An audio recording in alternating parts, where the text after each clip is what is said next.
I want to tell you about the universe. What it is, how it came to be, what its building blocks are. I want to tell you how the future creates the past, which then creates the future. But first, I want to tell you about crystals. You might be surprised to know that a crystal isn't an expensive piece of glass or a chandelier in some fancy dining room. The word crystal simply means a pattern that is periodic.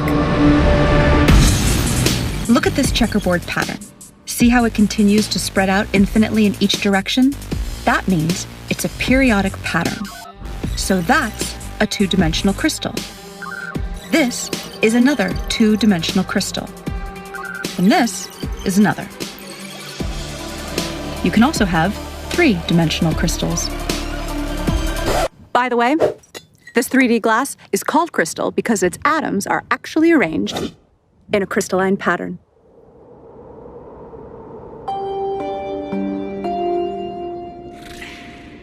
So, see how I'm projecting this three-dimensional crystal to a two-dimensional image on the sand? See how the 2D projection looks distorted because of the angle of the projection? That 2D image also has a pattern, but it isn't periodic. So, it's not a crystal. But there's a deep connection between the 2D object on the sand and the 3D mother crystal. This distorted 2D pattern is called a quasi-crystal. A quasi-crystal in a certain dimension, in this case 2D, is a projection of a crystal in a higher dimension, in this case 3D. A group of physicists in Los Angeles is working on a new physics theory where a particular 8D crystal, yep, that's right, an 8-dimensional crystal, is projected to 4D at a very particular angle, which forms a 4D quasi-crystal. And from this 4D quasi-crystal, they derive a 3D quasi-crystal, which they believe is the fundamental substructure of all of reality. This 3D quasi-crystal has a fundamental building block, a tetrahedron, which is a three-dimensional equilateral triangle.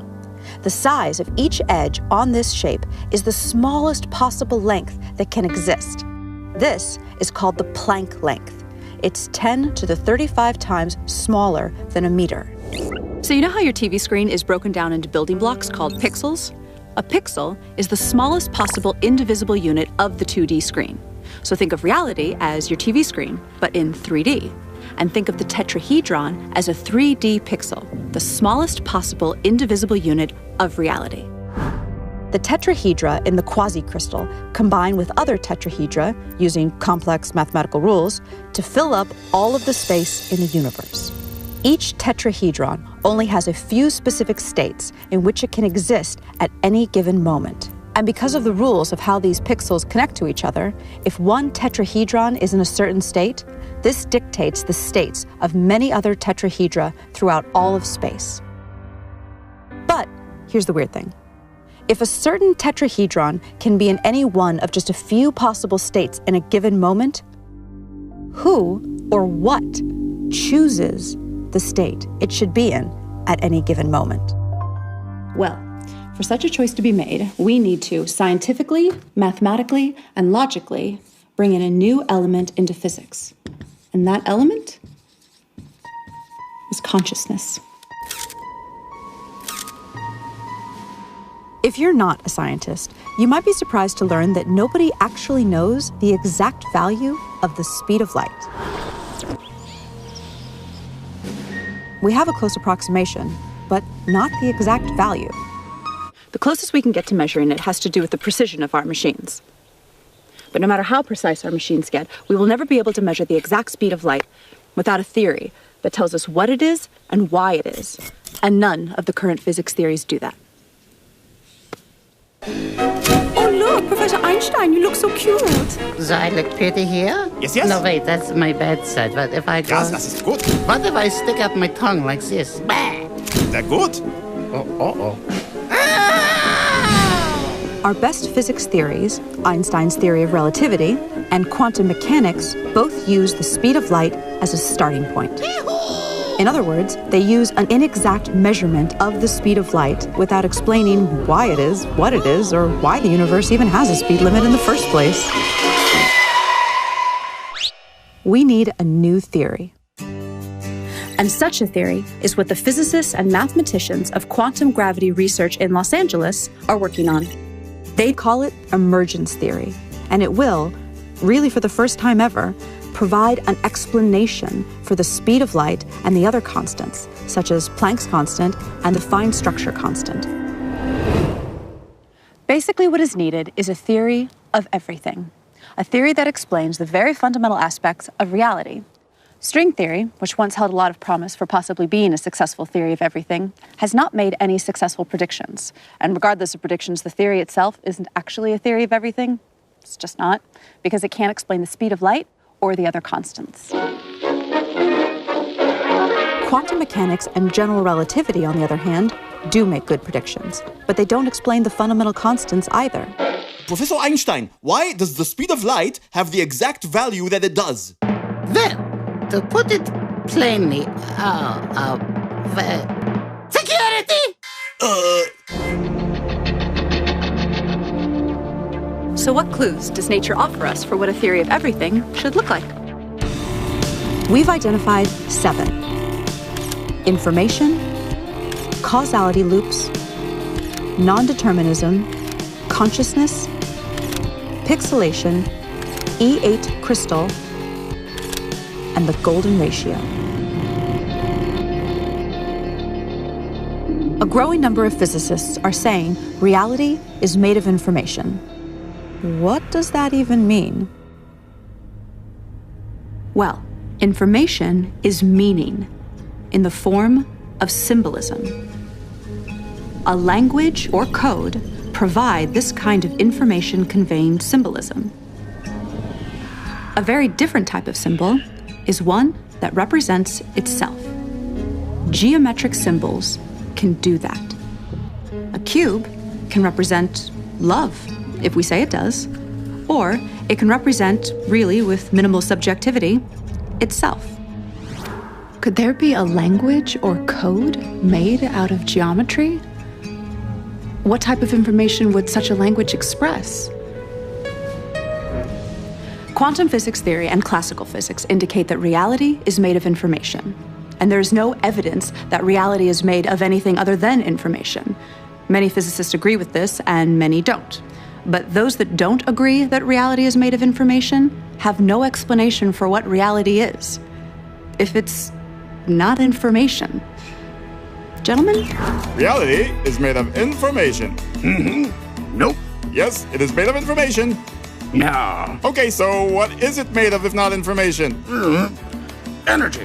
Energy is information. That's stupid. Energy is the potential for a particle to change its position. Potential is information. Energy is information. No. It's information.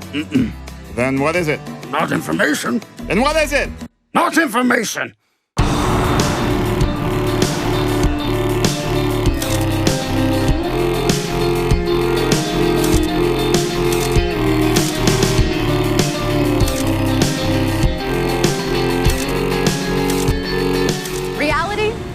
Geometric.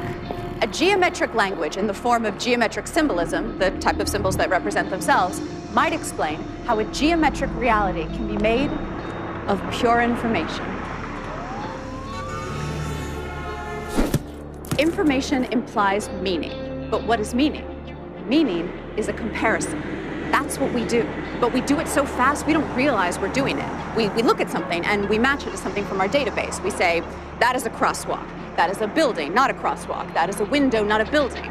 So meaning is the perception of something relative to something else. So therefore, meaning is subjective and requires choice. Can we get some dramatic music here? Because meaning is subjective, for it to even exist, it needs to be perceived or measured by some form of consciousness. Einstein showed how the past and the future exist simultaneously in one geometric object. So all time exists all the time. Let me say that again. All time exists all the time. I know that sounds kind of weird and unintuitive, but we have to kind of suspend our common sense.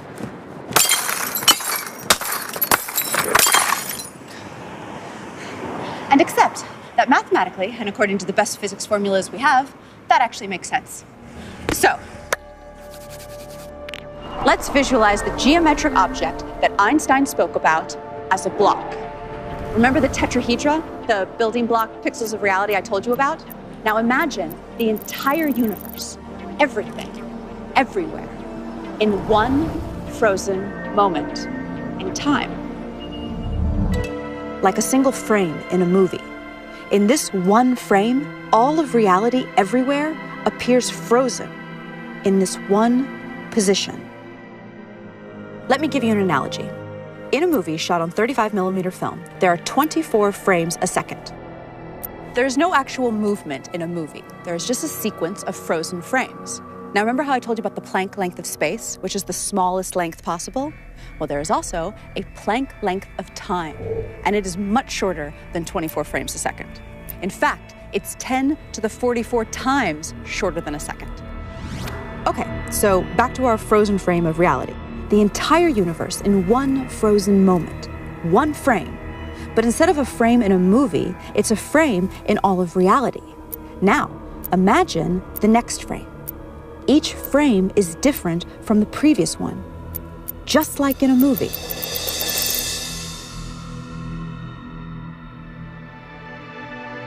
See how all frames exist in Einstein's space-time all at once? Okay, now here's where things get really, really weird. We assume that the past influences the future. That's how we appear to experience reality. But when you look at this block, why would one side be the past and one side be the future? Why go left to right and not right to left? Why can't the future influence the past? Take away the names past and future if that helps you think of this concept. So what if the past influences the future and the future influences the past in an endless feedback loop? So then, the question is, which part of the past is influencing which part of the future and vice versa? And the answer is, all time is affecting all time, all the time. Ay, I need a drink.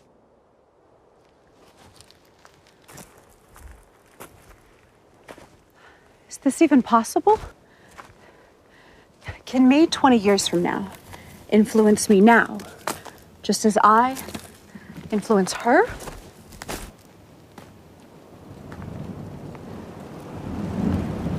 So can me 5 minutes from now influence me 10 minutes ago, just as me 10 minutes ago influences me as a baby, just as me as a baby influences me on my deathbed? This is too weird to even grasp. But everything we know says this is the way it is. Am I stoned? Okay, so if every moment is co-creating every other moment, both forward and backward in time, then reality would be this massive neural network spanning space and time. This type of network would have one even way stranger quality than anything we've talked about so far. It would be its own creator. But the fact that all time exists all the time does not mean that the future is written in stone, and we're some kind of programmed animation or something. That's what they used to believe, though.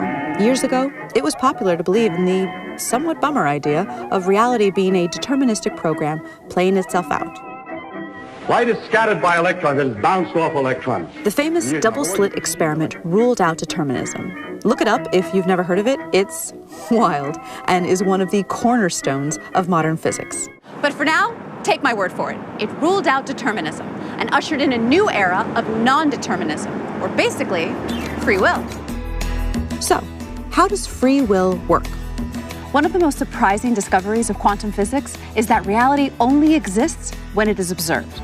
That literally, particles do not exist until they are observed. famous physicist John Wheeler, he's the guy who came up with the term black hole, says that reality is made of information, which is created by observation.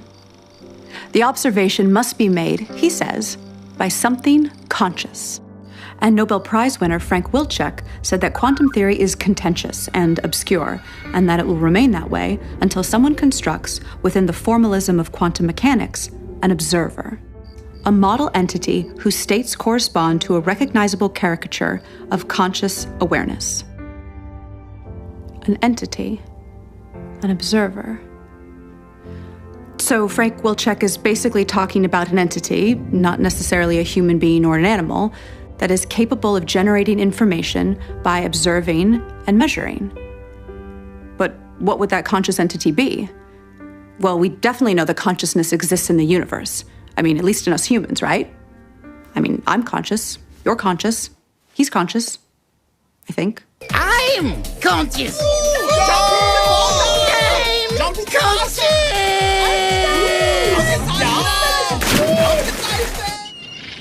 Consciousness relates deeply to physics in ways not yet fully understood. In fact, consciousness is kind of like one of the least understood things in all of science. Nobody knows exactly what it is. Weird, right? So if reality is pure information, if everything, energy, matter, thought, if it's all information, then it becomes clear that reality deeply ties into consciousness in some way, as if the fundamental stuff of reality is somehow consciousness. Did consciousness and information somehow emerge in a causality feedback loop? German physicist Werner Heisenberg developed the first equations of quantum mechanics using a type of math called matrix theory. He deduced that space and time were pixelated into indivisible three-dimensional Planck-length units, just like the two-dimensional pixels on your computer screen. It's good to be made of pixels. The mathematics indicated this. Mathematics. I love mathematics. Your pizza, Professor. And pizza. Oh, I love pizza. Especially pixelated pizza. And interestingly, there was no solid experimental evidence for smooth, in other words, not pixelated, space-time.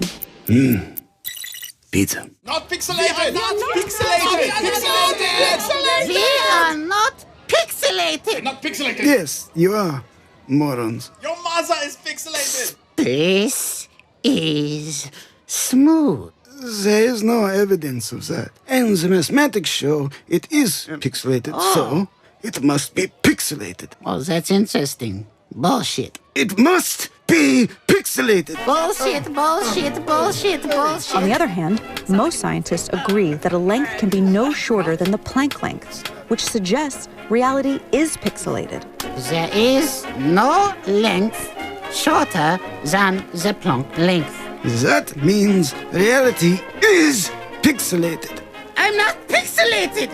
I'm not. Dude, you're kind of being a little like one of those people who deny evolution because they can't handle the fact their ancestors were monkeys. Are you a monkey? Huh? Are you a little monkey?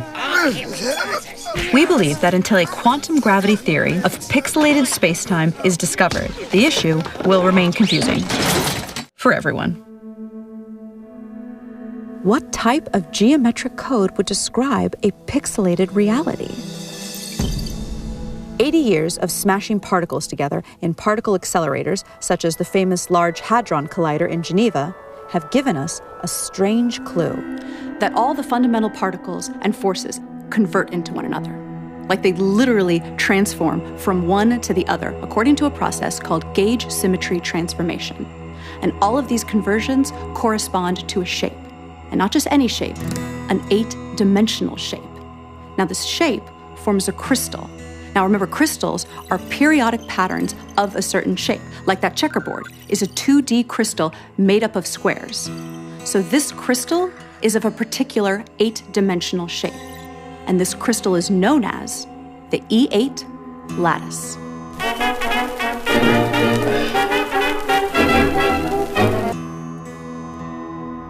To generate that 3D quasicrystal, the substructure at the pixelated fabric of reality, we project this 8D crystal to 4D. And then we convert that to 3D. Now, just like the basic cell shape of the 3D cubic lattice is the cube, the cell shape of the E8 lattice is an 8D shape with 240 vertices. We call it the Gaussian polytope. When the Gaussian polytope is projected to 4D, it becomes two identical shapes of different sizes. The ratio of their sizes is a unique number, 0.618, also known as the golden ratio.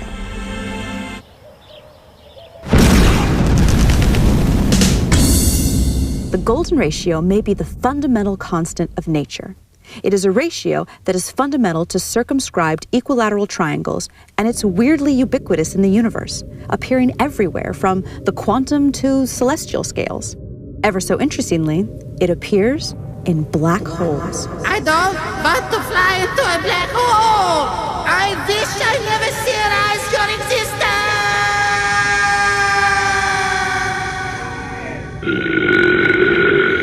Okay, let's get serious for a second.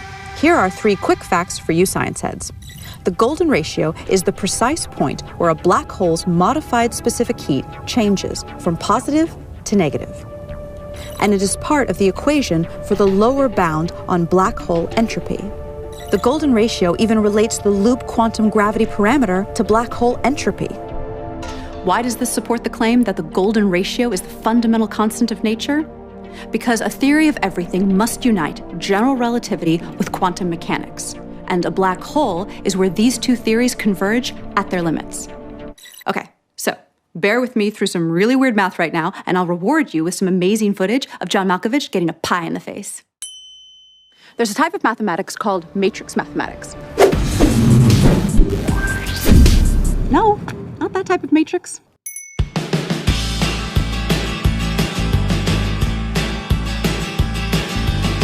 Matrix math is the type of math that quantum physics uses in its formulas. Without getting too technical, this is an example of a matrix. A matrix is just a group of numbers that are arranged in columns and rows. And there's a certain amount of combinations for these numbers inside the matrix. Like if a matrix has 4 numbers inside it, there are 24 different possible combinations for those 4 numbers. Quantum mechanics uses matrices that are binary, so they only contain various combinations of 2 numbers. Each of these combinations of numbers has a value. It's called an eigenvalue. Some eigenvalues are called trivial. These are values like 1, 2, and 0. And some are called non-trivial. And those are all sorts of more complex-looking numbers. So, here's the interesting part. Where's that interesting part? Oh, yes, here. The highest probability non-trivial eigenvalues that show up in binary matrices are, ready for this, the golden ratio and -1 over the golden ratio. So we now see a deep link between black holes and quantum mechanics because the golden ratio appears deeply in both black hole physics and in quantum mechanics. Okay. Good job bearing with me. So, here's your reward. John Malkovich getting a pie in the face. No, no. I'm not John Malkovich. Pie! The golden ratio appears to startling accuracies in many other ways throughout the universe in scales both large and small. It is so prevalent that its existence simply cannot be looked at as coincidental. In the past, the appearance of this ratio has usually been ignored by scientists because they had no way to explain it. So interest in it was considered the stuff of amateur scientists. But now, for the first time, a rigorous quantum gravity theory is being developed, which predicts the golden ratio's existence, literally, everywhere. So what would a theory of everything look like that answers these 7 clues we just presented? Information, causality loops, non-determinism, consciousness, pixelation, E8 crystal, and the golden ratio. So we think reality is a mosaic-like code or language at the smallest scale of reality possible, which is called the Planck length. Particle accelerator data tells us that all particles and forces relate to one another according to a higher dimensional crystal called the E8 lattice. But reality appears to be 3D. So we project a slice of this E8 crystal down to 3D, which produces a quasi-crystal code or language. And that allows these geometric symbols to build up to the ordinary world of particles and forces that we see around us. Now, this geometric language has rules, but it also has syntactical freedom like any language. And that requires some notion of a chooser to choose the free steps in the language. Now, the notion of randomness doesn't work so well when it comes to codes because meaning starts to break down. Besides, there's no decent experimental evidence for randomness in nature in the first place. A universal collective consciousness is one answer, but that sounds new age and religious.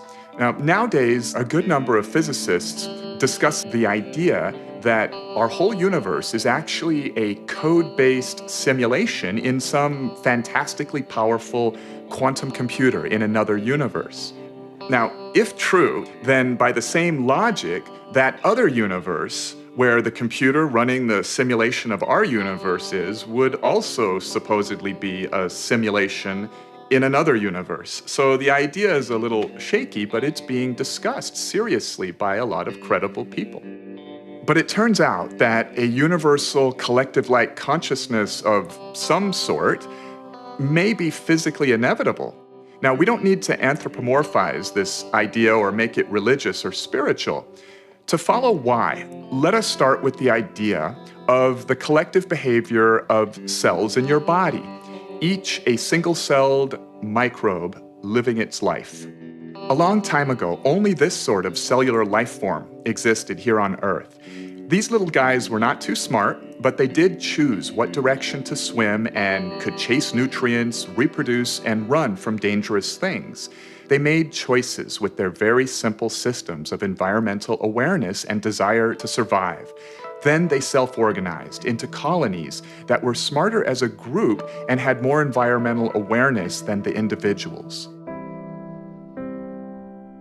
Eventually, animals such as humans emerged. Sophisticated forms of awareness and consciousness now float on an ocean of 37 trillion living cells, self-organized as a human being. It is specifically the laws of physics that caused electrons and quarks to self-organize into 81 stable atoms, and from there, into human consciousness. And physics places no upper limit on the amount of energy and matter that can self-organize into conscious systems. Physics allows the possibility of all the energy in the universe to eventually convert into a single conscious system that is itself a network of other conscious systems, a massive, technologically based collective consciousness. Given enough time, anything that can happen will eventually happen. By this axiom, this system of universal consciousness has already emerged somewhere in the frames of space-time ahead of us. Because it is possible, it is inevitable. In fact, according to the evidence of retrocausality time loops, that inevitable future is co-creating us right now, just as we are co-creating it. When humanity discovers the theory of everything, it will usher in a new age of prosperity. For example, clean, cheap energy, leading to the eventual elimination of poverty. As a nonprofit, Quantum Gravity Research relies on crowdfunding to support our scientific progress. Even a $5 donation is meaningful and moves this mission forward. To participate in the adventure, visit quantumgravityresearch.org and click on Support Our Work. And please spread the word by sharing and posting this video, and follow the journey on Facebook, Twitter, and Instagram. Visit quantumgravityresearch.org to get more information.